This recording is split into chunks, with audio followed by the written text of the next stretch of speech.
এটি নিউজ দেখছেন প্রিয় দর্শক, আপনাদের সবাইকে আমন্ত্রণ জানাচ্ছি স্বাধীন সংলাপে সৌজন্যে আলোক হেলথ কেয়ার অ্যান্ড হাসপাতাল।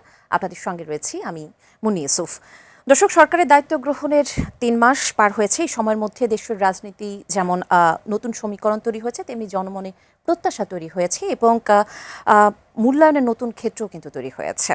আইন শৃঙ্খলা, রাষ্ট্র সংস্কারের প্রতিশ্রুতি, জনস্বাস্থ্যের চ্যালেঞ্জ, অর্থনৈতিক সংকট, আসন্ন বাজেট নিয়ে চ্যালেঞ্জ এবং শিক্ষা, স্বাস্থ্য, কূটনীতির ভারসাম্য, ভূ রাজনীতি ও অভ্যন্তরীণ রাজনৈতিক যে চাপ বা চ্যালেঞ্জ আমরা যেটাই বলি না কেন, এমন বাস্তবতায় সম্ভাবনা এবং রাজনৈতিক বিতর্ককে সামনে রেখে আজকের বিষয় আমরা নির্ধারণ করেছি সরকারের ৩ মাস রাজনীতি ও জনপ্রত্যাশা। দুজন সম্মানিত অতিথি রয়েছেন doctor Asaduzzaman Ripon, vice chairman BNP, আপনাকে আমন্ত্রণ জানাচ্ছি।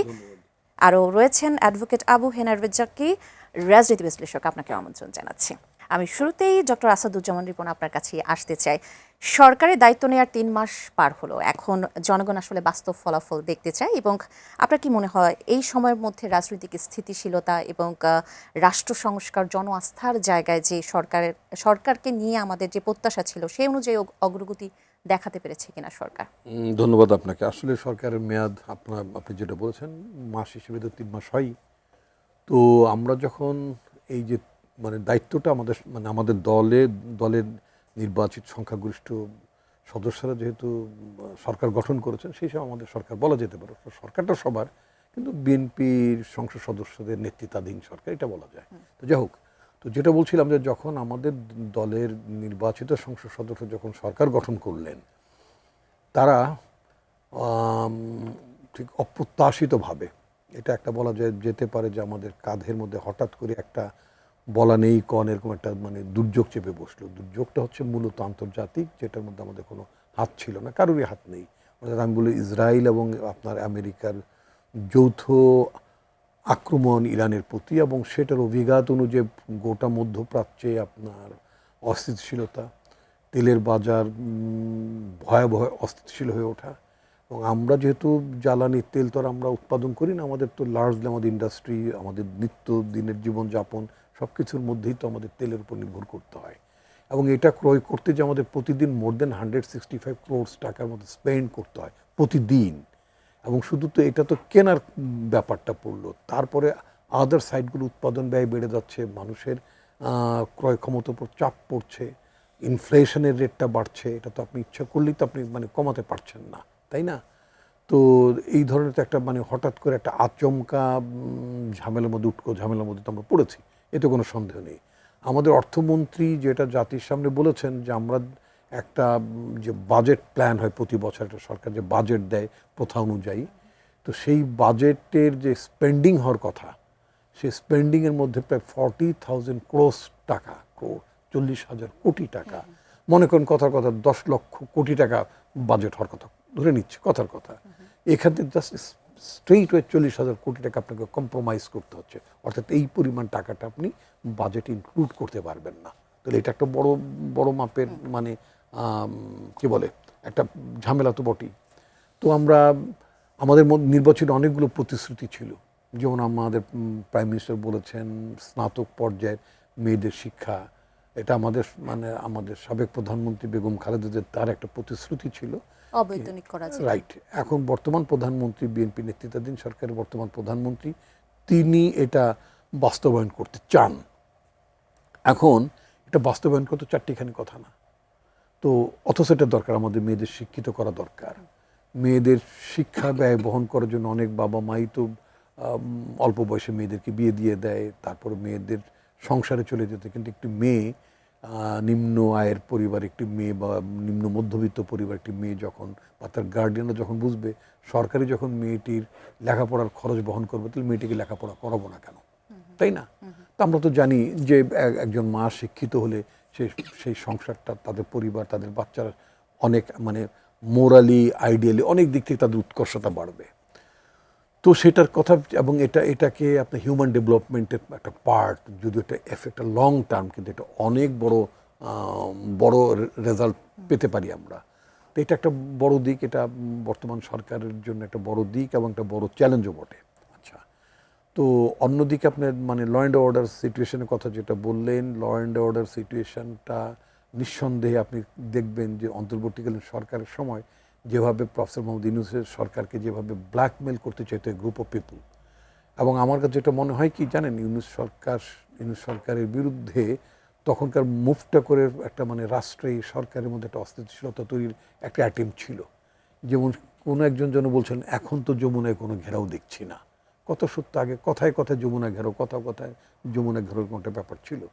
তো আবার ইদানিং আপনি দেখতে পাবেন যে ইউনূস সাহেবের বিরুদ্ধে, প্রফেসর মোহাম্মদ ইউনূসের বিরুদ্ধে আপনার বিভিন্ন মানে বিশেষ করে পার্টিকুলারলি কোনো মিডিয়া হাউসে তাদের নিজেদের প্রচার মাধ্যমগুলোতে ওই ডক্টর মোহাম্মদ ইউনূসের বিরুদ্ধে প্রচারণা চালাচ্ছে, এবং ঘুরে ফিরে অন্তর্বর্তীকালীন সরকারের ব্যর্থতা এটা ওটা নানান কিছু বলে হাসু আপু ভালো ছিল, এরকম একটা টেন্ডেন্সি আমি লক্ষ্য করছি। যেমন দেখবেন আজকেই বোধহয় আমি অনলাইনে দেখলাম কতগুলো হাম বিশেষজ্ঞ, হাম বিশেষজ্ঞরা আজকে একটা গোল টেবিল বৈঠকে বসেছিলেন ডেইলি স্টারের মধ্যে একটা কনফারেন্স রুমে। এটা হচ্ছে হুমায়ুন আহমেদের দ্বিতীয় স্ত্রী, মানে ঔপন্যাসিক হুমায়ুন আহমেদের দ্বিতীয় স্ত্রী, আওয়ামী লীগ অ্যাক্টিভিস্ট। যখন আমাদের শত শত শিশু যখন আপনার মানে স্বৈরাচারের পুলিশি পেটোয়া বাহিনীর হাতে নিহত হলো, আমাদের ছেলেদের উপর আন্দোলনরত ছেলেদের উপর হামলা হচ্ছিল, তখন এই হুমায়ুন আহমেদের দ্বিতীয় স্ত্রী মেহের আফরোজ শাওন টাউন টাইপের যারা আছে, এরা নেচে গিয়ে নানাভাবে তারা মানে সরকারের সাথে সংহতি জানিয়েছে। সেই লোকগুলো হঠাৎ করে এখন আবার আজকে দেখলাম হাম বিশেষজ্ঞ হয়ে গিয়েছে, তারা একটা হাম নিয়ে কথাবার্তা বলছে। ওয়েল, আমি তো মানে যেটা আমার আপনার দর্শকদের উদ্দেশ্যে আমাকে বলতে হয়, অনেকেরই মনে হতে পারে যে হামটা হঠাৎ করেই, ইয়েস 2020 সাল থেকে আমাদের বাচ্চাদেরকে যে এমএমআর যেটা বল, মালস মিজলস রুবেলা, এটা অনেকে হয়তো জানেন না, এই 3টা টিকা ম্যান্ডেটরি। এটা আমেরিকাতে, আমার বাচ্চা তো আমেরিকাতে জন্ম নিয়েছে, ওখানেও সেখান থেকে দেওয়া শুরু, পরবর্তী ডোজগুলো অবশ্য বাংলাদেশে দিয়েছে সে বড় হওয়ার পরে। তো যাই হোক, তো যেটা বলছিলাম, খোদ আমেরিকাতে, আপনি বোধক খবরটা দেখেছেন, খোদ আমেরিকাতে ক্যালিফোর্নিয়া অঙ্গরাজ্যে হামের প্রাদুর্ভাব দেখা গিয়েছে, যে রোগটি একেবারেই সেরে যাওয়ার মতন অবস্থা ছিল, মানে চলে যাওয়ার মতো অবস্থা ছিল, সেই রোগটা আবার ঘুরে ফিরে বাংলাদেশে আসছে। মেক্সিকোতে তো এটাকে মানে আমেরিকান বর্ডারে মেক্সিকোতে ভয়াবহভাবে আপনার হামটা ছড়িয়ে পড়েছে। আচ্ছা, আমাদের দেশে আমার যেটা মনে হয়েছে, আমার জনস্বাস্থ্য নিয়ে কিছু পড়াশোনা আছে, তো যেটা দেখলাম যে আমাদের হাম ম্যানেজমেন্টে এখানে এটা সব কিছুই ক্লিনিক্যাল ডক্টরদের কাজ না, এটা পাবলিক হেলথের কাজ, জনস্বাস্থ্যের কাজ। এই হাম যেমন কোভিডের সময় রাজাকি ভাই আপনি খেয়াল করে দেখবেন, কোভিডের সময় এক ধরনের স্বাস্থ্য সতর্কতা দেওয়া হতো, হাত ধোবেন, এটা করবেন, হাঁচি দেবেন না, এইভাবে হাঁচি দিতে হবে, মুখে মাস্ক পরতে হবে, নানান ধরনের একটা প্রিকশন টাইপের আমাদের স্বাস্থ্য বিশেষজ্ঞরা দিতেন, মানে জনস্বাস্থ্য বিশেষজ্ঞরা দিতেন, একটা গাইডলাইন দিয়েছিলেন, হেলথের গাইডলাইন দিয়েছিলেন, এবং যার ফলে অনেকটাই আমরা যতটা মানে ভয়াবহ হওয়ার কথা তাতে কম্পারেটিভলি অনেক কম ক্ষতি হয়েছে, কম মানুষের প্রাণহানি হয়েছে এই দেশে। আচ্ছা, হামের ব্যাপারটা তাই, হামটা যে ছড়িয়ে পড়ছে, এটা এইভাবে ছড়িয়ে না পড়লেও পারতো। আপনি দেখবেন প্রায় নিউজে আপনি দেখবেন যে একটা বাবা বা মা বাচ্চা কোলে নিয়ে এক হাসপাতাল থেকে হাসপাতালে যাচ্ছে, ফলে হচ্ছে কি যেটা এখানে সিট পাচ্ছে না, অথবা এখানে আপনার ভেন্টিলেশনের ব্যবস্থা নাই, অক্সিজেনের স্যাচুরেশন ব্যবস্থা নাই, ফলে তাকে আরেক জায়গায় ছুটতে হচ্ছে। এই ছোটাছুটি করতে যে আমি গতকালকে যখন ক্যালিফোর্নিয়া এবং মেক্সিকোর হামটা যে স্প্রেড করার যে ব্যাকগ্রাউন্ডটা আমি গতকালকে পড়ছিলাম ইন্টারন্যাশনাল মিডিয়াতে, তাতে করে যেটা দেখা গেলো শুধুই ছোটাছুটির কারণে, শুধুই মানে এক জায়গায় আরেক জায়গায় যাচ্ছেন, ওখান থেকে সংক্রমিত হচ্ছে, এবং হাম তো একটা সংক্রমিত জিনিস। তো ফলে এই যে এইভাবে ছোটাছুটি করা না, তাদেরকে কন্টেইন করা, যেমন একটি জায়গায় একটি গ্রামে বা একটা মহল্লাতে একজনের হাম যদি হয়ে থাকে, তাহলে ওই বাচ্চাকে তো চিকিৎসা দিতে হবে, তাকে আইসোলেট করে, এবং অন্যান্য ওই এলাকার সবাইকে হামের টিকা দেওয়া হয়েছে কিনা যদি না থেকে থাকে তাদেরকে আগে ব্যবস্থা নিতে হবে। এই ধরনের সতর্কতামূলক ব্যবস্থা আমাদের জনস্বাস্থ্য বিশেষজ্ঞরা, আমার কাছে মনে হচ্ছে, অ্যাটলিস্ট আমি নিজে মিডিয়ার লোক হওয়া সত্ত্বেও আমার কাছে মনে পড়েনি এটাকে খুব বেশি মানে পাবলিক মিডিয়াতে খুব বেশি ফোকাস করা হয়েছে। টেলিভিশনের প্রচার মাধ্যমগুলোতে যদি বলা হতো, স্বাস্থ্য বিভাগ যদি বলতো যে আপনি একটা জনস্বার্থে একটা প্রচার করুন, সবাই নিশ্চয়ই তারা করতেন। একেবারে এখনই মানে করা উচিত, কিন্তু ইতিমধ্যে প্রায় আমাদের অনেকগুলো শিশু মানে মানে মায়ের কোল ছেড়ে পৃথিবী ছেড়ে চলে গেছেন, অত্যন্ত দুঃখজনক। তো ফলে এটাও একটা কিন্তু আমাদের জন্য উচ্চ ঝামেলা, কারণ গত 2020 সাল থেকে আপনি এমএমআর এর টিকাটা দিচ্ছেন না, এবং সেটার মানে রিফ্লেকশনটা, সেটা আউটকামটা, ব্রেকটা হচ্ছে কিন্তু নতুন সরকার আমলে একটা ব্রেকটা হলো এটা। এবং এটা কিন্তু যখন ছড়িয়ে পড়লো, ঘটনাটা ঘটে গেল, তখন তো আমরা জানলাম যে আমার টিকাই নাই, কথার কথা, জি। তাই না? এটার নিয়ে কিছু বিশ্লেষণ আছে, আমার কাছেও কিছু বিশ্লেষণ আছে, Right. এ নিয়ে আমি বিস্তারিত একটু আলোচনা করব। আমরা যে বিষয়টি নির্ধারণ করেছি যে সরকারি 3 মাস রাজনীতি ও জনপ্রত্যাশা, আমি অ্যাডভোকেট আবু হেনার রাজ্জাককে আপনার কাছে আসতে চাই যে এই সময় সরকারের জনগণের যে প্রত্যাশাটা ছিল সেটি কতটুকু পূরণ করতে পেরেছে এবং কোথায় কোথায় ঘাটতি ছিল বলে আপনি মোটা দাগে মনে করেন? ধন্যবাদ আপনাকে এবং আমার অত্যন্ত প্রিয় একজন সহালোচক।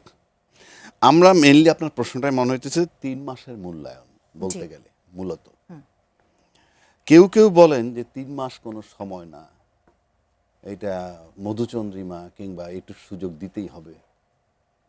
সেখানে অনেকগুলো প্রশ্ন আসে আমার কাছে ব্যক্তিগতভাবে। এই সরকার আসার ইমিডিয়েট আগে ছিল ইউনূস সরকার, যাকে এনজিও সরকার বলা হইতো, সুদখোর বলা হইতো, নানান উপমা। এবং সেটা যে একেবারে চলমান ছিল না তাও কিন্তু না। এটার কারণ হচ্ছে এই যে আমরা ফ্রম ডে ওয়ান, ইউনূস সাহেব 8 তারিখে ওত নিলেন, আমি 11 বা 12 তারিখ থেকে দেখছি আনসারের আন্দোলন, দেখেছি গ্রামের ডাক্তারের আন্দোলন, গ্রাম্য চিকিৎসকের আন্দোলন, শিক্ষকদের আন্দোলন, ট্যাক্সেশনের আন্দোলন, এইভাবে মোটামুটি 150-200 আন্দোলন হয়েছে 18 মাসে। কোনো সরকার, কোনো দল, কোনো রাজনৈতিক দল বলে নাই যে দেখো উনি একজন অনির্বাচিত সরকার বাট জনসমর্থিত টু সাম এক্সটেন্ট, ওনার এটা কোনো কাজ না, এগুলো ওনার কাজ না, ওনার সময় তো তোমাদের এই দাবিগুলো তৈরি হয় নাই, দাবিগুলো পিছনের সরকারের। একটা বার কোনো রাজনৈতিক দল বলে নাই, ইনক্লুডিং রিপন ভাইদের দল সহ। আমি একটু কারেকশন একেবারে খুব কয়েক সেকেন্ডে আমি খুব দায়িত্ব নিয়ে বলছি, আমি তো পার্টির ভাইস চেয়ারম্যান, আমি তো দায়িত্ব ছাড়া লোক না। On behalf of my party I talked about several Yes. Times, আমি বলেছি, ঠিক আছে, বহুবার আমি বলেছি it is not the responsibility of the interim government, Right. এবং তাদেরকেও বলেছি হোয়াই ইউ আর লিসেনিং ইট, আপনি শুনছেন কেন, আপনি বলে দেন না কেন, it is not our duty. Yes, এটার কারণ হচ্ছে যে রিপন ভাইটা বলছে বলি, রিপন ভাইয়ের অনেক যে জায়গায় থাকার কথা ছিল সেখানে নাই, ওইটা বলছে বইলা। কারণ এটা তো ইনডোর গেম, আউটডোর গেম না। আউটডোরে তো আসবে রাজনৈতিক দলের সিদ্ধান্ত। কথাটা বলছি দোষ আমি ধরার- পাবলিকলি বলেছি। কথাটা বলছি দোষ ধরার জন্য না, তাকে আমরা কোঅপারেট করিনি। পক্ষান্তরে যদি আমি আজকের সরকার প্রধানমন্ত্রীর কাছে আসি, এই প্রধানমন্ত্রী কিন্তু অযোগ্য প্রধানমন্ত্রী নন। উনি যখন আসছেন ওনাকে সারা দেশ রিসিভ করছে একটা প্রত্যাশা নিয়ে। তারপর উনি কার সন্তান? জিয়াউর রহমান সাহেবের সন্তান। একদিকে আর্মি অফিসারের ছেলে, আবার রাষ্ট্রপতির ছেলে। তখনও তো সে ছোট ছিল, কিন্তু বলে না কাটার মাথা চুকা হয়েই ওঠে, তো সেই ছেলে। তারপরে বেগম খালেদা জিয়া 10টা বছর দায়িত্ব পালন করছেন 3 প্রধানমন্ত্রী হিসাবে, সেটা কিন্তু সে নিজে অবজার্ভ করছে। সো রাজনৈতিকভাবে বেড়ে ওঠা তার 17 বছর দেশের বাইরে থেকে উনি কিন্তু এই তার দলকে নিয়ন্ত্রণে রাখছে। তারা বলছেন আমি তো এই রাজনীতির সাথে সম্পৃক্ত না, কিন্তু প্রশ্ন আমার ওইখানেই, তাহলে উনি একজন পরিপক্ক রাজনীতিবিদ, তাহলে ফ্রম ডে ওয়ান ওনার তো মাপ নাই। ফ্রম ডে ওয়ান উনি রাষ্ট্র পরিচালনা করবেন, আবার কিসের 3 মাস? আপনি তো এটা বলা জাস্টিফাইড না। ইউনূস সাহেব আনারি লোকরে আমরা দেই নাই, আপনি তো পরিপক্ক রাজনীতিবিদ, আপনাকে কনসিডার করা হবে না। 2, আপনি আসেন পার্লামেন্টে। পার্লামেন্টে আমরা প্রথম অধিবেশনে কি দেখলাম? আমি তাদের কাছে দাবি জানাচ্ছি রিপন ভাইয়ের মাধ্যমে, আপনাদেরকে বলতে হবে যে জনগণ আপনাদেরকে ভোট দিছিল কেন? জনগণ কি আপনাদেরকে ভোট দিছিল পার্লামেন্টে গিয়া রাজাকারের সাথে থাকবো না, মুক্তিযোদ্ধার চেতনা, মুক্তিযুদ্ধের পক্ষ শক্তি বিপক্ষ শক্তি, গুপ্ত সুপ্ত এই আলাপ করার জন্যে, অথবা লুপ্ত এই আলাপ করার জন্য আপনাদেরকে দিছিল? আমি চ্যালেঞ্জ করে দিচ্ছি, এই জন্য আপনাকে ভোট দেয় নাই। যে কারণে আপনাকে ভোট দিছে সেগুলো সব পার্লামেন্টে বলে ডিনাই করছেন। আপনি পালন করবেন না সেটা ভিন্ন কথা, সেখানে আপনি যে কথাগুলো বলছেন, বাহানা করতো নির্বাচন না দেওয়ার, যদি আমরা জুলাই সনদে স্বাক্ষর না করি। আরে ভাই, এটা বিশ্ব দেখতেছে, আপনি পার্লামেন্টে বসে বলছেন। 2, আসেন, গণভোটে রাজি না হলে নির্বাচন দিত না, অর্থাৎ আপনি এগুলা মানেননি। জনাব ওয়াকারুজ্জামান বলছিলেন বুকে পাথর দিয়ে ইউনূস সাহেব মেনে নিছি, একইভাবে বুকে পাথর দিয়ে বোধহয় এগুলো মেনে নিছেন। বাট একটা আমি কথা বলি, একটা হাদিস আছে, সেটা হলো however takes a loan with the intention of not returning it he is a thief. আর আইনে একটা কথা আছে, কেউ যদি বাড়ি দখল করার উদ্দেশ্যে ভাড়া নিয়ে থাকে, ইন্টেনশনটা লুকিয়ে রেখে ভাড়া নেয়, ভাড়াটি হিসেবে ঢোকার পর যদি আর দখলের দায়িত্ব না ছাড়ে, হ্যাঁ তা না ছাড়ে বাড়ি, তখন বোঝা যাবে সে দখল করার জন্য আসছে। তাহলে আপনারা তো সেদিন রাজি হয়েছেন নির্বাচনের মাধ্যমে রাষ্ট্র দখল করার জন্যে, দেশকে ভালোবেসে নয়। কেন বলছি কথাটা? ইতিমধ্যে আমেরিকার চুক্তি নিয়ে কথা উঠছে, যে এই চুক্তি আমি জানি না, তখন বলছিল গোপন, এখন কিন্তু আছে ওপেন। এই চুক্তি নাকি দেশের দাসত্বের জন্য করা হয়েছে, 50 বছর পিছাই দিয়েছে, ইত্যাদি ইত্যাদি। আমি এটা লম্বা ব্যাখ্যা দিতে পারবো না, বাট আমি মনে করি এই চুক্তিতে এমন ক্ষতিকারক কিছু হয়নি, কেননা সরকারের পক্ষ থেকে এখন পর্যন্ত কিছু বলা হয়নি। যেহেতু সরকার বলেনি, সেহেতু আমি বলবো যে নিশ্চয়ই এই চুক্তি ভালো, আর নয়তো সরকার কোনো কারণে ভীত। নতুবা এটা যদি দেশ বিরোধী চুক্তি হয়ে থাকে, বলা হয়েছে যে খলিল সাহেবরা বলছেন, মানে সরকার মানে খলিল সাহেবদের পক্ষ থেকে বলা হচ্ছে জামাত বিএনপির সম্মতি নিয়ে এই চুক্তিটা করা হয়েছে, তাহলে সেদিন সেটাও মেনে নিয়েছিলেন নির্বাচনের জন্য। তো আমার প্রশ্ন হচ্ছে এই, আপনার দেশে গোলামির চুক্তিতে যাচ্ছে আর আপনি নির্বাচন চিন্তা করতেছেন, তার মানে হচ্ছে কয় না যে জন্ম মৃত্যু বিয়ে, কারো বাসায় ডেড বডি বেরোচ্ছে আর কারো বাসায় আপনি নতুন বিয়ে করে বউ নিয়ে ঢুকছেন, বিষয়টা এইরকম।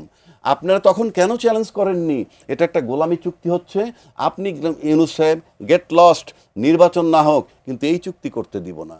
বাট না, আপনারা মেনে নিছেন। কেন বলছি কথাটা? বলা হয়েছে সরকার ক্ষমতা আসলে আর মব হবে না, মব এখনও চলমান। এখন আপনি আসেন, পত্রিকা খুললে আপনি নিউজ আসে, প্রত্যেকটা পত্রিকা অফিস থেকে কিছু নিউজ ফেলে দেয়, সেগুলোও কিন্তু নিউজ। তাহলে আপনি ছাপছেন কোনটা, ফেলে দিচ্ছেন কোনটা? আসেন বিচার বিভাগ, স্বাধীনতাটাকে খর্ব করে দিলেন, বিচার বিভাগ আলাদা করাটাকে খর্ব করে দিলেন। আমরা আদালতে যাই, আদালতে গিয়ে বিচারক বসে আছেন, বিচার করছেন, পৃথিবীর যে কেউ দেখবে ফ্যান্টাস্টিক একটা কোর্ট চলতেছে, কিন্তু ওই বিচারটা তারা করেন, যেই বিচারটা তার গোচরে আসে, যেটা গোচরে আসে না সেটা কি? সেগুলো অপরাধ নয়? প্রতি 1000 বা 500 ঘটনার মধ্যে 2টা ঘটনাতে কোর্টে যায়, বাকিগুলো যায় না। তাহলে আপনি আমাকে বলেন, একটা কোর্ট কিন্তু এই ব্রিটিশ লোক কিন্তু এখানে কোর্ট চালাচ্ছে না, বাংলাদেশের লোক কোর্ট। কালকে যদি রিপন ভাইয়ের আমি বিচারপতি বানায় দেই, উনি কিন্তু যখন একটা বিচার করতে যাবে পুরা দেশটাকে মাথায় রেখে করবে। তো এই যে রাখেন বলছি, এই যে বিচার করতেছেন, বিচারকরা কি জানেন না যে ওনারা যখন রাস্তা দিয়ে বেরোন, ওনারা যখন পত্রিকা পড়েন, ওনারা দেখেন কত ঘটনা কোথায়, সোশ্যাল মিডিয়ায় যখন দেখেন এখানে মব হচ্ছে ওখানে মব হচ্ছে, এগুলো সবসময় রাজনৈতিক দলের ছত্রছায়া হয়। আজকে বিচার বিভাগটা যদি স্বাধীন করা হইতো, তাহলে বিচারকরা পারত প্রয়োজনে পার্টির চেয়ারম্যানরা একটা সুমোটো রুল দিতে, যেগুলো রাজনৈতিক দল করে, আপনার কর্মীরা আপনি কন্ট্রোল করেন। এই জন্য বিচার বিভাগটা আপনি স্বাধীনতা দিলেন না, নির্বাহী বিভাগ অধীনে নিয়ে গেলেন, এবং কি করলেন আপনি? প্রমাণ করতে চাইলেন, বুঝাইতে চাইলেন। আমি রাস্তা দিয়ে যখন নির্বাহী বিভাগের মন্ত্রী হাঁটবে বিচার বিভাগের এলাকা দিয়ে, জজ সাহেব ভাববে উনি আমার নিয়োগকর্তা। এই দিলেন আপনি, যেখানে আপনারা বলেছিলেন আপনার 31 দফার মধ্যে সংবিধান সংস্কারের কথা বলা আছে, বিচার বিভাগের স্বাধীনতার কথা বলা আছে, আপনি স্বাধীনতা খর্ব আমাকে এই দিলেন। আমি কিছুই দেখতেছি না, জাস্ট পুরনো যে অবস্থায় ছিলাম আমরা সেইগুলার রিপিটেশনে যাচ্ছি, এবং সেগুলি এখন পর্যন্ত চলমান। সংস্কারের নামে 2 বছর পার হয়ে গেছে, এই মেয়াদ সহ 2 বছরের বেশি, এখন পর্যন্ত কিচ্ছু সংস্কার আমি হয়নি। এই উত্তরগুলো অবশ্যই ডক্টর আসাদুজ্জামান রিপন আপনার কাছ থেকে নেব, তবে তার আগে একজন দর্শক আছেন ফোনে, আমি তার প্রশ্নটি নেব। জি দর্শক, আপনার নাম বলে প্রশ্নটি রাখুন। হ্যালো। আসসালামু আলাইকুম। ওয়ালাইকুম আসসালাম। জি বলুন। আমি মুক্তার আলী বগুড়া থেকে বলছিলাম। জি বলুন। আমি রিপন ভাইয়ের কাছে আবার প্রশ্ন করতেছিলাম। জি। তার কাছে আবার একটা প্রশ্ন হলো কি, যে এই যে হামে অনেক শিশু মারা গেল, 400-র মতো শিশু মারা গেল এনো সরকারের টাইমে, এনো সরকারের এটা ভুল না অপরাধ, এবং এই ভুলকে অপরাধকে কিছু মানুষ, কিছু রাজনীতিবিদ দেখতেছি তারা সমর্থন করতেছে এই সরকারকে। তারা কি এনো সরকারের পক্ষে না দেশের জনগণের পক্ষে? আমি এটা তাকে জানতে চাচ্ছিলাম আর কি। জি ধন্যবাদ আপনার প্রশ্নের জন্য। আমি ডক্টর আসাদুজ্জামান রিপন এই প্রশ্নের উত্তরটি নেব, এবং অ্যাডভোকেট আবু হেনা রাজ্জাকে কিছু কথা বলেছেন, সেগুলোর উত্তর নিশ্চয়ই আপনি একটু দিতে চাবেন ছোট করে যদি, এবং তার সাথে যদি আমি একটু যুক্ত করি, সেটা হলো যে আজকে হামে শিশু মৃত্যু সরকারের ব্যর্থতা, দায় নিতে হবে, নাহিদ ইসলাম বলেছেন। এই সংকটের দায় সম্পূর্ণভাবে সরকারকে নিতে হবে, তিনি এটি বলেছেন। আসলে দায়টি কার? ধন্যবাদ। এটা হচ্ছে আমাদের একটা পলিটিক্যাল কালচার, যেটা আপনি যেটা বললেন, আপনার সম্মানিত দর্শক যেটা বলেছেন, এমনকি আমার সহালোচক, আমার পছন্দের অনেক মানুষ তিনি জনাব রাজ্জাকি তিনি অনেকগুলো কথা বলছেন, আমি ওগুলো উত্তর দেবো। যেমন মার্কিন যুক্তরাষ্ট্রে কিন্তু আমি আমি মোটামুটি পড়ার চেষ্টা করি, মানে দেশের এবং দেশের বাইরের পত্রপত্রিকা। মার্কিন যুক্তরাষ্ট্র আপনি এখন ইচ্ছা করলে আপনি মানে গুগলে গেলেই দেখতে পাবেন। তো মার্কিন যুক্তরাষ্ট্রে কেউ কিন্তু ওখানে যে ওদের মতো একটা উন্নত দেশ, তাদের স্বাস্থ্য বাজেট এত বেশি, তাদের এত চমৎকার স্বাস্থ্য ব্যবস্থাপনা এবং জনস্বাস্থ্যে তো তারা দারুণ মানে মানে কি বলে তৎপর এবং খুবই যোগ্য। তো সেই দেশের কোনো নাগরিক কিন্তু প্রশ্ন তোলেনি যেটার জন্য ট্রাম্প দায়ী বা ট্রাম্পের গভর্নমেন্ট দায়ী। নোবডি অ্যাকিউজিং দেম, কেউ কিন্তু অ্যাকিউজ করেনি ট্রাম্পকে বা ট্রাম্পের সরকারকে। মানে পৃথিবী থেকে হাম প্রায় চলে গিয়েছিল। এটা তো গবেষণার বিষয়টা, গবেষণা করতে সব নিরন্তর গবেষণার মধ্যে থাকতে হয়। যারা স্বাস্থ্যবিজ্ঞানী তারা নিরন্তর গবেষণার মধ্যে থাকেন, কোন রোগটা চলে গেল, কোন রোগটা আবার ফেরত আসতে পারে, কোনো সিমটম, যেমন হাম বা হামের উপসর্গ। এই যে উপসর্গ, তখন তো নিশ্চিত হলো যে এটা হামের উপসর্গ। আচ্ছা, হাম তো চলেই গিয়েছিল, অলমোস্ট চলে গিয়েছিল সারা পৃথিবী থেকে। যুক্তরাষ্ট্রে আবার এটা ফেরত এসেছে। মাইন্ড ইট, যাদের বিলিয়ন বিলিয়ন ডলার যারা স্পেন্ড করে মানে হেলথ সেক্টরে, হেলথ ম্যানেজমেন্টে, ট্রিটমেন্টে, সেই দেশেও হামটা ফিরে এসেছে। আমি একেবারে একটা অত্যন্ত বড় একটি রাজ্য ক্যালিফোর্নিয়ার কথা বলছি, ক্যালিফোর্নিয়া রাজ্যটা ফেরত এসেছে। এবং ক্যালিফোর্নিয়ার সংলগ্ন যেই দেশটি মেক্সিকো, ওদের বর্ডারিং কান্ট্রি, সে মেক্সিকো তো ব্যাপক প্রাদুর্ভাব দেখা দিয়েছে। এটা আর আমরা তো বললাম যে আমাদের গভর্নমেন্ট, যেটা আমাদের গভর্নমেন্ট তো একটি যেটা বলা হয়েছে যে যে ইউনিস সরকারের নীতিগত কিছু সিদ্ধান্ত ইউনুস ছিল। সরকারের শুধু না, শেখ হাসিনা 2020 সালে ইউনুস সরকার ছিলেন না। শেখ হাসিনার 2020 সাল থেকে আপনার এই হামের লাস্ট ক্যাম্পেইনটা হয়েছিল 2020 সালে। 2020 থেকে আপনার এটার হচ্ছে না, এই এমএমআর টিকা দেওয়া হচ্ছিল না 24 সালে হওয়ার ফলে কথা ছিল। জি। ফলে কোনো প্রকিউরমেন্ট ছিল না। আচ্ছা, ধরে নিয়েছে যে হাম তো পৃথিবীতে চলে গিয়েছে, আমার ধারণা। তো সেজন্য এটার আর দরকার নেই, কিন্তু এটা যে আবার ফেরত আসতে পারে, এটা যে ভয়াবহ হতে পারে, এটা হয়তো তখনকার অ্যাডমিনিস্ট্রেশন বা যারা মানে স্বাস্থ্য বিভাগে যারা ছিলেন তারা এটা ভাবেননি। এখন আমি যেটা রাজ্জাকি সাহেব বললেন যে তারেক সাহেবের উদাহরণ দিলেন, যে উনি তার পিতা নিঃসন্দেহে প্রেসিডেন্ট হিসেবে তিনি অনেক প্রাজ্ঞ প্রেসিডেন্ট ছিলেন, যে কটি বছর তিনি দায়িত্ব পালন করেছেন। শহীদ রাষ্ট্রপতি জিয়াউর রহমান দেশকে চমৎকারভাবে মানে দেশের শাসন ব্যবস্থা পরিচালনা করেছেন। তিনি তারই সন্তান বেগম খালেদা জিয়ার 10 বছর শাসন ব্যবস্থা দেখেছেন। অর্থাৎ তিনি একটা রাজনৈতিক পরিবারে এবং রাষ্ট্র পরিচালনার আবহটা তিনি অনুভব করেছেন, প্রত্যক্ষ করেছেন। ফাইন, আমি ওনার সাথে ভিন্ন মত পোষণ করব না, কিন্তু টেকনিক্যালিটিসটা যেটা উনি নিশ্চয়ই জানেন, বাট আমি আবার আপনার দর্শকদের উদ্দেশ্যে যেটা বলতে চাই সেটা হচ্ছে বাংলাদেশের মতো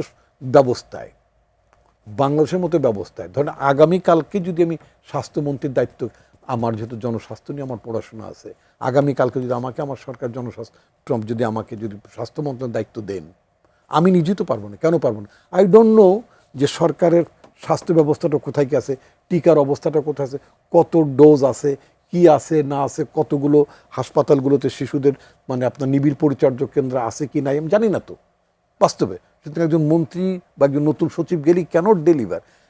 মার্কিন যুক্তরাষ্ট্রের মতো দেশে যেটা হয়, প্রেসিডেন্ট যখন নির্বাচিত হয়ে যান, যখন সরকার গঠন করবেন, তার প্রায় 3 মাস আগে থেকে একটা ট্রানজিশন টিম কাজ করে।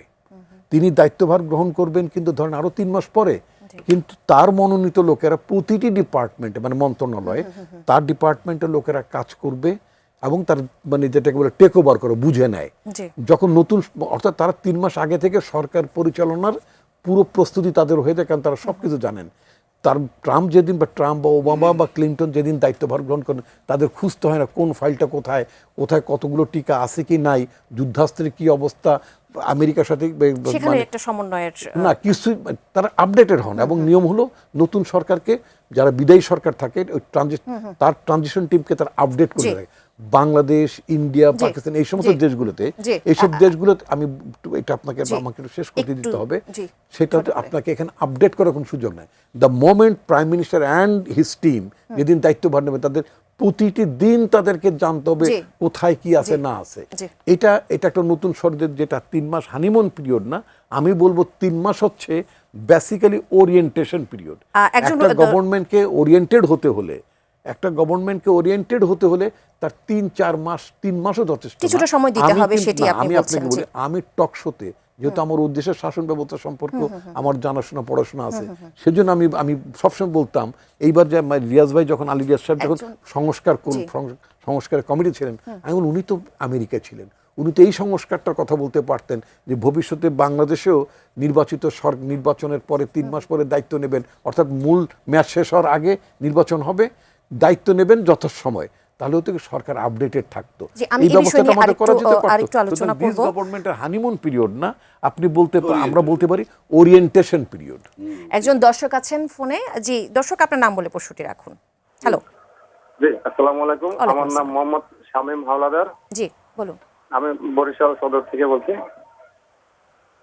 বলুন, আপনি শুনছি আমরা। আমার প্রশ্ন হলো রিপন স্যারের কাছে যে আমাদের এখানে যে ইউনিয়ন পরিষদের যারা চেয়ারম্যান ছিলেন, যারা ইউনিয়ন পরিষদের মেম্বার ছিলেন, আওয়ামী লীগের আমলে যারা ছিলেন, তারপর ইউনুস স্যারের কাছেও যারা ছিলেন, এখনো ওনারাই আছেন। আমরা পরিষদের সার্টিফিকেট আনতে গেছি, তাতে ওনাদেরই সিল। ওই যে সেই আজ থেকে 15 বছর 20 বছর আর 18 বছর আগের যে সিল, ঠিক একই পরিষদের সিল। এবং আমার আশপাশে 3টে পরিষদে আমার দেখা মতে এখনো চেনা ওনারাই আছেন। এখন এটা স্যার কি এইভাবেই থাকবে, না আপনাদের সাথে কোনো আলোচনা বা সমালোচনা?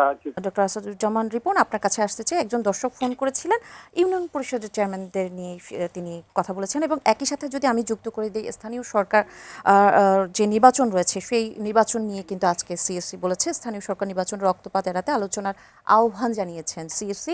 একই সাথে আরেকটু যুক্ত করতে চাই, নাসিরউদ্দিন পাটোয়ারির বিষয়ে আজকে সিএসসি বলেছেন, নাসিরউদ্দিন পাটোয়ারি যেটি বলেছেন যে আমাদের আসলে ইলেকশন ইঞ্জিনিয়ারিং হয়েছে, আরও অনেক কিছু বলেছেন। তার সাথে যদি যুক্ত করি যে সিএসি বলেছেন নাসিরউদ্দিন পাটোয়ারির গালি নতুন নয়, মনক্ষুণ্ণ হয়নি, তিনি তাই বলেছেন। গালি কি আসলে নর্মালাইজ করছি আমরা? না, গালি তো এটাকে বলে যে নর্মাল, কোভিডের টাইমে একটা নতুন শব্দ চালু হয়েছিল, নর্মাল অ্যান্ড নিউ নর্মাল। কোভিডের চাপ থাকছে, কিন্তু ওইটাই মেনে নেওয়াটাই হচ্ছে নিউ নর্মাল। তো এখন কত হচ্ছে আপনি যেটা বলছেন যে গালিটা না, এটা একেবারেই নর্মালাইজ করার বিষয় নয়, রাজনীতির সংস্কৃতির বিষয় নয়, এগুলো অসভ্যতা এবং অভব্যতা স্ট্রেইট। প্রত্যেকটা জিনিসের একটা লিমিট থাকে, যে কত দূর আমি বলতে পারি, কত দূর আমি বলতে পারি না, এবং সেটা কি বলে নিজের খুব কাছের লোকদের অনেক বলা যায় না। কেন আপনি বলবেন কতটা একটা আমাদের পলিটিক্স কি সেটা গ্রহণ করে, আমার ফ্যামিলি কি গ্রহণ করে। যেমন জামাতের আমি হিসেবে ওদের বলেছেন যে নারীদের ব্যাপারে একটা মন্তব্য করছেন যে নারীদের স্বাধীনতা বা কী বিষয় নিয়ে বলেছেন, এটা পশ্চিমা দৃষ্টিতে নয়, এটা আমাদের দেশীয় দৃষ্টিতে নারীদের বিষয়টা দেখতে হবে। অর্থাৎ আমাদের দেশের মানুষরা, আমাদের দেশের বোধহয় এরকম। যাই হোক, তো কত প্রতিটি বিষয় এইভাবে চিন্তা করতে হবে। যাই হোক, আমি যেটা আপনাকে বলছিলাম, আপনার দর্শকের উত্তরে বলতে চাই, সেটা হচ্ছে যে না, একটা হচ্ছে স্থানীয় সরকার ব্যবস্থাটা যদি আপনি জন্ম নিবন্ধন বলেন, আপনার ওয়ারিশন সার্টিফিকেট বলেন, নানান কিছুর ব্যাপারে আমাদেরকে ইনিশিয়ালি স্থানীয় সরকারের কাছে, অর্থাৎ ওই মেম্বার চেয়ারম্যানের কাছে যেতে হয়। চেয়ারম্যান আবার দেন না, তার আগে আবার একটা মেম্বারের প্রত্যয়ন লাগে যে তিনি ওই এলাকার মানুষ কিনা, তার বাবার কয়টা সন্তান, কয়জন বেঁচে আছে অথবা কি ইত্যাদি। প্রাইমারিলি ওই লোকাল ওয়ার্ডের যিনি মেম্বার থাকেন তার একটা প্রত্যয়ন লাগে, তারপরে চেয়ারম্যান সাহেব সার্টিফিকেটটা দেন। 5ই আগস্টের পরে স্থানীয় সরকার ব্যবস্থার মধ্যে যারা বিনা নির্বাচনে জিতেছিলেন, ধানাই পানাই করে যারা জিতেছিলেন, এই সমস্ত লোকের অথবা শেখ হাসিনার শাসনের অন্যায় অপকর্মের সাথে যারা জড়িত হয়েছিলেন, তারা জনরোষের ভয়ে অনেকে পালিয়েছেন। তারপরেও যে আপনি বললেন যে ওই যে নর্মাল এবং নিউ নর্মাল, আস্তে আস্তে ধীরে ধীরে বাংলাদেশটা তো আসলে খুব প্রতিশোধ পরায়ণ মানুষ নেই দেশের মানুষ।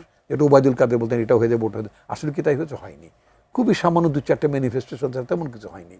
তো ফলে ওই ইউনিয়ন পরিষদের চেয়ারম্যানরা অনেকেই অথবা মেম্বাররা অনেকেই দায়িত্বে আছেন। এটাকে আমরা যেটা বলতে চাই যে স্থানীয় সরকারের শাসন ব্যবস্থাটা, অর্থাৎ ফাংশনাল অবস্থাটা যাতে একেবারে ভেঙে না পড়ে, সেজন্য আমার মনে হয় স্থানীয় জনগণই এক ধরনের এটা মেনে নিয়েছেন। এখন নতুন সরকার আমলে যেটা বিষয়টা দাঁড়াবে, সেটা হচ্ছে ইউনিয়ন পরিষদের নির্বাচনে মোটামুটি ডিউ, উপজেলা পরিষদটাও ডিউ, অনেক কিছুই ডিউ। স্থানীয় সরকার নির্বাচন জি ভাবতে হবে না, এইসব দ্রুতই বিষয় নিয়ে। আমাদের নির্বাচনের ব্যবস্থা করা উচিত, চিন্তা করা উচিত। এটা না থাকলে মানে জি। মানুষ সত্যি সাফার করবে। জি, তো ধন্যবাদ। এটা আমি আবার তাদেরকে আসবো আপনার কাছে। তাদেরকে কম্প্রোমাইজ করা, তাদের সাথে মিলমিশ করা, সমঝোতা করার কোনো ব্যাপার নেই। জি, অ্যাডভোকেট আবু হেনা রাজ্জাকি আপনার কাছে আসতে চাই। আমরা যখন সংসদের কথা বলি, সংসদটা আসলে সরকার নিয়ে শুধু হয় না, বিরোধী দলও সেখানে থাকে। বিরোধী দলের ভূমিকাটা আপনার সংসদে কেমন দেখেছেন? হ্যাঁ, এতক্ষণ তো সরকারের কথা বললাম, সরকারের কথা আরো দু একটা বইলে তারপরে বিরোধী দলে যাই। সরকার খুব পরিষ্কারভাবে বলতেছে লক্ষ লক্ষ কোটি টাকা নাকি ক্ষমার অযোগ্যভাবে চুরি হয়েছে, কিন্তু কোনো অ্যাকশন নাই। আপনি বলেই তো পার পাবেন না, আপনাকে তো অ্যাকশনে যেতে হবে। সরকার বলছেন, তো সরকারের পক্ষে বহুজনই বলছে ইউনূস সরকার সাহেবের সময় মব কালচার শুরু হয়। এই সরকারের উপরে কি নিষেধাজ্ঞা আছে যে ইউনূস সাহেবের সময় যে মবগুলো হয়েছিল সেই আসামিদের ধরা যাবে না? উপরন্তু এই সরকার ক্ষমতা আসার পরও একজন পীর সাহেবের পিটায় মারছে, নানান জায়গায় মব হচ্ছে, মব চলমান। এখন আমি যে কথাটা আপনি বলবো, এখন বিরোধী দলের কথায় আসি। বিরোধী দলের মনে করছিলাম না জানি কি অনেক বুদ্ধিমান এবং একটা বড় দল পাইছে, 68টা সিট পাইছে, তারপরে মহিলা আসন আরও 8টা পেয়ে 76টা সিট হয়েছে। আমার ধারণা ছিল, আমরা শুনছি যে একদম রেজিমেন্টেড, অনেক লেখাপড়া জান, অনেক ইয়ে। কিন্তু আমি দেখলাম পার্লামেন্টে যাওয়ার পর আমার কাছে মনে হইলো যে তারা বোধহয় এটাকে খুব হাইয়েস্ট অর্জন হিসাবে নিয়ে নিছে, যে আমরা যে আসনগুলো পেয়েছি এইটা বোধহয় এই জীবনের সর্বশ্রেষ্ঠ পাওয়া। কেন বলছি কথাটা? এবং ওনাদের বাড়ির উপরে এখন আমার বিরোধী দলের আমিরের বাড়িতে কিন্তু জাতীয় পতাকাটা 5 বছর উত্তোলিত থাকবে। এটা তার জন্য একটা বিশাল বিজয়। আল্লাহ যদি চান। আমি নর্মাল নিয়মে বলছি, যদি চান। এবং এটা তারা তো বড় বিজয় দেখছে। যেমনিভাবে রিপন ভাইয়ের একটা বিজয় দেখছে। কোন বিজয় জানেন? রাষ্ট্রপতি যখন অধিবেশনের শুরুতে ভাষণ দিতে গেছে, তখন উনি জিয়াউর রহমান সাহেবকে স্বাধীনতার ঘোষক বলছেন। আমি কিন্তু তার ঘোষককে এই বিতর্ক করছি না, স্বাধীনতার ঘোষক বলাইতে পারছেন, এটা নিয়ে তারা খুব গর্ব উনি নিজে করছে। স্বতঃস্ফূর্তই বলেছেন। বলুক। উনি তো মুক্তিযোদ্ধা ছিলেন, তো না, না। উনি তো দেখেছেন। বলুক, বলে গর্ববোধ করছেন। কিন্তু উনি তো এটা বলার লোক না। বইতে আছে, এখনো লেখা আছে, স্বাধীনতার ঘোষক বঙ্গবন্ধু শেখ মুজিবুর রহমান। সেটা থাকা সত্ত্বেও জিয়ার নামটা উনি পড়েছেন এবং ওনাদের কোনো একজন এমপি বলছেন এটা আমাদের বিরাট অর্জন। তো একইভাবে জামাত ভাবতেছে এটাও আমাদের অর্জন, আমার বাড়িতে 5 বছর পতাকা থাকবে। তা না হলে আপনি পার্লামেন্টে দাঁড়াইয়া আর কিছু না হোক, নাম্বার 1 জুলাই সনদ নিয়ে কথা হচ্ছে না, জুলাই সনদ একেবারে ঢাকা পড়ছে। 2, যখন বলা হইল সংসদের ভিতরে বসে নানান বাহানা হয়তো নির্বাচন নিয়ে, তাই স্বাক্ষর করেছি। কই, আমি জামাতের পক্ষ থেকে তো জোরালো প্রতিবাদ দেখি নাই। কিংবা প্রশ্নটা তো করতে পারতো যে মাননীয় স্পিকার, আপনি বলছেন গণভোট না হইলে না মানলে নির্বাচন দিতে, আপনারা জনগণের সাথে এই যে প্রতিশ্রুতি ভঙ্গ করলেন, এটা কি আপনারা ঠিক করেছেন কিনা, এই প্রশ্নটা করতে পারতো। আমার কাছে দৈনন্দিন যে ব্যাপারগুলো ছিল, বিশেষ করে যদি জ্বালানি সংকটের কথা বলি, হামের কথা বলি, জিনিসপত্রের দামের কথা বলি, সেগুলো নিয়েও তো কথা বলার এবং দায়িত্বশীল জায়গা থেকে বিরোধী দলের ভূমিকাটা কিন্তু ছিল। সেই ভূমিকা কেমন দেখেছেন? সেগুলা রেজ করতে পারতো। ইন এডিশন প্রবলেমটা আলটিমেটলি দেখার দায়িত্ব সরকারের। এমন যদি তো সরকার প্রবলেমটা জানেন না, তাহলে ভিন্ন কথা। এইগুলা প্রশ্ন করে হবে না। আমি এগুলো আপনি প্রশ্ন করবেন কেন? আমি আমার প্রবলেমটা জানি না? আপনি গল্প করলে হবে নাকি? আপনাকে স্মরণ করাই দিতে হবে এই প্রবলেম। আপনার পুরা সমস্ত চ্যানেলে যখন ইউনূস সাহেবকে গালি দেয় হামের জন্য, সরকার নীরব কেন? আপনি একটা স্টেটমেন্ট দেন, মামলা করেন, বাধাটা কোথায় আপনার? If it is a fact, আপনি কথার কথা বলছি আমি, if it is a fact, তাহলে আপনি কাস্টডিতে নেন না কেন? নাম্বার 1। আর আপনি 3 মাস ছিলেন, হামের টিকা নিয়ে এত এখন আলাপ হবে কেন? হামের টিকা তখন মজুদ থাকার কথা। এনেছে তো। আচ্ছা, এনেছে, চলুক। ইন এডিশন তার বিচার করেন। এটা কি তাহলে একটা কথা বলি আপনাকে, এটা কি আপনার পলিটিক্যাল লেন্স দিয়ে দেখতেছেন ইউনূস সাহেবের বিরুদ্ধে অভিযোগ, নাকি তার বিরুদ্ধে সত্যি সত্যি অভিযোগ, দ্যাট ইজ লিগ্যাল লেন্স দিয়ে দেখতেছেন? এটা রাষ্ট্র তামাশা না। যদি লিগ্যাল লেন্স দিয়ে দেখেন তাহলে তার বিচার করতে হবে, আর যদি পলিটিক্যাল লেন্স দিয়ে দেখেন, স্টপ ইট। যেটা জামাতের ব্যাপারে আপনারা করেন, লিগ্যাল লেন্স দিয়ে দেখেন না পলিটিক্যাল লেন্স দিয়ে দেখেন। লিগ্যাল লেন্স হলে আপনি জামাতের বিরুদ্ধে বিচার করবেন। কেউ কেউ টেলিভিশনে এসে বলে হ্যাঁ জামাতের জাতির উদ্দেশ্যে মাপ চাইতে হবে, মাপ চাইলে আমি মনে করি তারা জামাতের পক্ষে ব্রোকারি করে। তির্যকভাবে এসব বলতে হবে আমরা বিচার চাই, কারণ খুন এবং ধর্ষণ এই 2টা অপরাধের বিচার কোনোভাবে কম্প্রোমাইজ হয় না, আদালতও মাপ করতে পারে না। এখন আসেন, আজকে আমরা যে জায়গাটায় মানে টাইম বার্ড হয় না, টাইম বার্ড হয় না, তামাদিও হয় না। তামাদি হয় না। হ্যাঁ, যে আপনার চ্যানেলে এসে বলবে যে জামাতকে মাপ চাইতে হবে, তখন আপনি প্রশ্নটা করবেন মাপ চাইতে হবে কেন? হত্যা এবং ধর্ষণ এই দুটো তো মাপ হয় না, আপনি বিচার চাইবেন। আমি আপনাকে বললাম আজকের থেকে, কারণ আপনি পলিটিক্যাল লেন্স দিয়ে দেখবেন আর 55 বছর যাবত আমরা সাফার করব। If it is from political lens, stop it. আর নয়তো লিগাল লেন্স দিয়ে দেখবেন, বিচার চাইবেন প্রত্যেকের। আর সরকার যদি বিচার করতে না 30 বছরে করতে পারেন নাই, শেখ হাসিনার 20 বছর, বেগম খালেদা জিয়ার 10 বছর বিচার করতে পারেন নাই, আপনাদেরকে ব্যাখ্যা দিতে হবে কেন বিচার করতে পারছেন না। রাষ্ট্র এটা তামাশা নয়। এইবার আসেন সরকারের কোনো প্রবলেম হবে না, যেহেতু জামাত গা ভাসায় দিছে আমি 5 বছর থাকবো। এনসিপি ভাবতেছে আমরা 6টা সিট পেয়েছি, কি সুন্দর একটা লাইফ। কারণ রাশেদ খান মেননরা এত বড় একটা দল করে জিন্দিগিতে একটা সিট পায় নাই, সে পাইছে। এইভাবে যদি করেন, আবার বিএনপি যদি মনে করে 2/3 মেজরিটি পেয়েছেন, 2/3 মেজরিটি মানে কিন্তু দুর্বল সরকার। কারণ সিদ্ধান্তের জন্য কারোর উপরে নির্ভর করতে হয় না, একক সিদ্ধান্ত সবসময় কারেক্ট হয় না, ভুল হয়। নাম্বার 1, ইন্টারনাল প্রবলেম হয়তো রাজনৈতিক পাবেন আপনাকে, ইন্টারনাল ব্যাপার হয়তো আপনারা যদি গার্জিয়ান না থাকে ইউল কমিট লট অফ মিস্টেক্স। তো আপনার গার্জিয়ান নাই, কেন নাই? 2/3 মেজরিটি আপনি পেয়েছেন, বাট আপনার প্রবলেম হবে কোথায়? External problem. এক্সটার্নাল প্রবলেম কোথায়? সংক্ষেপে যদি বলি, 3টা 4টা দেশ নিয়ে 5টা দেশ নিয়ে আপনাকে এই মুহূর্তে খেলতে হবে। তার ভিতরে আছে ভারত, চায়না, তুরস্ক, আমেরিকা, পাকিস্তান। এই সব দেশ নিয়ে খেলতে হবে। আমরা একটা জিনিস লক্ষ্য করতেছি যে ইউনূস সাহেবের সময় ভারত বৈরী ছিল, আমরা মনে করছি সরকার ক্ষমতা আসলে এই বৈরিতাটা কাটবে। এখন পর্যন্ত কাটে নাই, ভিসা সেই আগের মতোই আছে। তাহলে এখনও কি ইউনূস সাহেবের জায়গায় তাকে চিন্তা করা হচ্ছে? তা না হইলে জায়গাটা শিথিল হইল না কেন? আর সর্বশেষ বলি, এই সরকারের যদি সত্যি সত্যি মজবুত হতে হয়, এবং কারণ মজবুত একটা দেশ যদি 100 ভাগ ইউনাইটেড থাকে সরকারের পক্ষে, রাষ্ট্রের জন্যে সবচেয়ে মজবুত সরকার। এখন আপনি যদি এই 300 এমপি আছে পার্লামেন্টে নির্বাচিত, এই 300 এমপি মানে 300 এমপি মানে 18 কোটি লোকের সমর্থন আপনি, আর এই সমর্থনটাকে কনফার্ম করতে হলে জুলাই সনদ বাস্তবায়ন করেন। ডক্টর আসাদুজ্জামান রিপন, আপনার কাছে আসতে চাই। আপনি আমি জনাব আবু হেনা রাজ্জাকী সাহেব অনেকগুলো কথা বলেছেন, সেই কথাগুলো যদি একটু ব্যাখ্যা না দেওয়া হয় তাহলে দর্শকদের মধ্যে একটু ভ্রান্তি হতে পারে। যেমন আমি বলতে চাই, উনি প্রথমেই বলেছেন, কাট করে উত্তর দেবো। হ্যাঁ, সেটা হচ্ছে যে উনি বলেছেন যে নির্বাচন আগে ডক্টর খলিল, যিনি এখন বর্তমান পররাষ্ট্রমন্ত্রী, তিনি বলেছেন বিএনপি জামাত তারা বিষয়টা জানতো বা তারা অবহিত। চুক্তি বিএনপি কেন সেটা ফেলে দিল না, লাইক দ্যাট, নির্বাচনের কারণে, অর লাইক দ্যাট। আমি বলতে চাচ্ছি যে যে চুক্তিটি তারা করেছে ঠিক তার ইমিডিয়েট 3 দিন পরেই দেশে নির্বাচন হয়েছে, 9 ফেব্রুয়ারি করা হয়েছে, রাইট। সুতরাং ওই সময়টিতে আমার খুব রিজেকশনের কোনো সুযোগ ছিল না, এটাও সত্য কথা। দ্বিতীয়ত, মানে উনি অনেকগুলো কথা বলেছেন যে আমরা এটা মানিনি, ওটা মানিনি, ইত্যাদি ইত্যাদি। আমরা সোজা কথা মানে প্রতিশ্রুতি ভঙ্গ করেছি। আমি তাকে উদ্দেশ্য করে যেটা বলতে চাই, বিচার বিভাগ এখনও পরাধীন নয়, তবে বিচার বিভাগের জন্য আপনার সুপ্রিম কোর্ট সচিবালয় প্রতিষ্ঠা করা যে একটা আইন ছিল, সেই আইনটা আরও বেশি মডিফাই করে, যেটা আরও বেশি অ্যাকাউন্টেবল হতে পারে জুডিশিয়ারি, সেভাবে আমরা সেটা করতে যাচ্ছি। সিমিলারলি মানবাধিকার কমিশন, যেটা মেজর, যেটা মানবাধিকার কমিশন, ইয়েস, সারা পৃথিবীতে মানবাধিকার কমিশন কাজ করে। মানবাধিকার কমিশন, আমরা একটা স্ট্রং মানবাধিকার কমিশন, মানে আপনার নখদন্তহীন একটা মানবাধিকার কমিশন আমরা করতে চাই না। সুতরাং আমরা একটা স্ট্রং হিউম্যান রাইটস কমিশন করব, সেটার জন্য আমাদের টিম, পার্লামেন্টের মেম্বার যারা, তারা সেটার জন্য কাজ করছেন ওই বিষয়গুলোতে।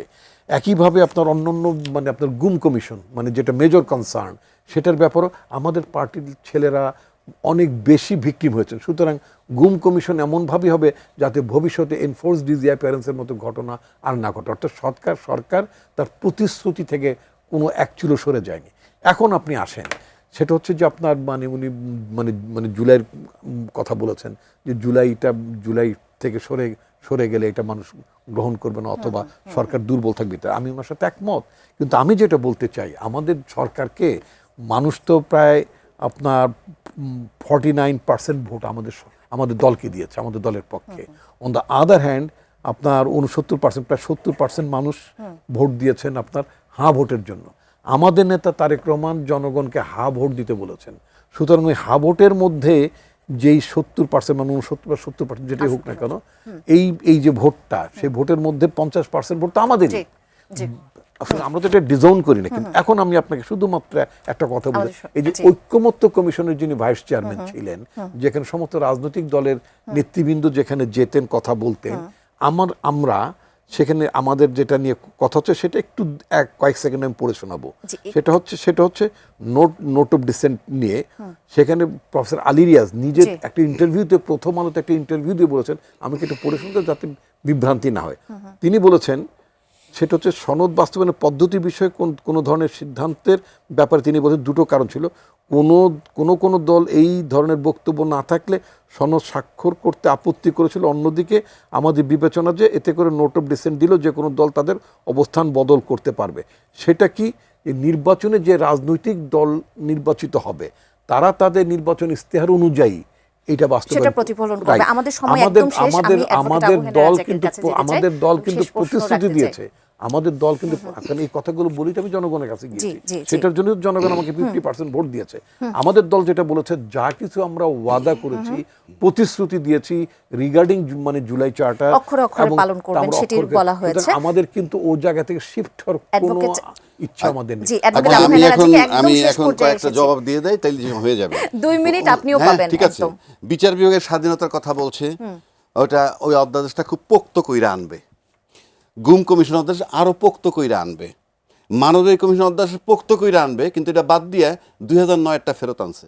2009-টা কে বানাইছে? শেখ হাসিনা। ওইটা পোক্ত। আর এই অজুহাতটা খোরা অজুহাত কেন জানেন? 2/3 মেজরিটি আপনি আছে, আপনি এখন অধ্যাদেশগুলোকে আইন বানায় ফেলান, পরে অ্যামেন্ডমেন্ট করেন, বাধা কোথায়? Consultation লাগবে, কেন opposition এর অন্যান্যগুলো কমিশন নিয়ে বসাও হয়েছে কিন্তু। অন্যান্যগুলাই লাগলো না, এইগুলাই লাগলো না, কেন? এটা অনেক সেনসিটিভ। কেন লাগলো? আমরা কিন্তু আপনি পরে তো সংশোধন করা যায় তো। 2/3 মেজরিটি। এইবার আসেন, আরেকটা কথা বলছে, আচ্ছা শেষ চ্যাপ্টার। এরপরে হলো যে, এরপরে আছেন orientation. Experience political leader Tarique Rahman, I salute him, যে পরিবারের সন্তান সে, তাকে ওরিয়েন্টেশনের জন্য সময় দিতে হবে। ইনফরমেশন জানতে হবে, হ্যাঁ, কারণ কিছুই জানতো না, কোথায় টিকে কোথায় কি। ইউনূস সরকার জানতো, তাই না? ইউনূস সরকার উপদেষ্টারা জানতো, যারা কোনো পলিটিক্যাল লোক না তারা সব জানতো। তাদের ওরিয়েন্টেশন দিতে হবে না, ওরিয়েন্টেশন দিতে হবে না অভিজ্ঞ লোকেরে। এই সমস্ত খোরা অজুহাত এটা মার্কিন যুক্তরাষ্ট্র, এটা খোরা অজুহাত। আমি সবশেষে বলতেছি, এই সরকারের মজবুত হওয়া দরকার। কেন মজবুত হওয়া দরকার? যে আমার দেশের এক্সটার্নাল প্রবলেমগুলো খুব ব্যাপক আকার ধারণ করতেছে, সেখান থেকে মুক্তি পাওয়ার জন্য 300 এমপি ইউনাইটেড থাকবে। 300 এমপি ইউনাইটেড মানে 18 কোটি লোক ইউনাইটেড। আর 300 এমপি ইউনাইটেড হওয়ার শর্তই হইল জুলাই সনদ বাস্তবায়ন। যদি না করেন এরা ইউনাইটেড হবে না। Government will be in trouble with the external issues. অসংখ্য ধন্যবাদ এবং কৃতজ্ঞতা আপনাদের দুজনকে আমাদেরকে সময় দেওয়ার জন্য। দর্শক, আজকের মতো এখানে শেষ করছি। আগামীকাল আবারও হাজির হব। সে পর্যন্ত সুস্থ থাকুন, ভালো থাকুন, সবসময় এটি নিউজ দেখতে থাকুন। ধন্যবাদ সবাইকে।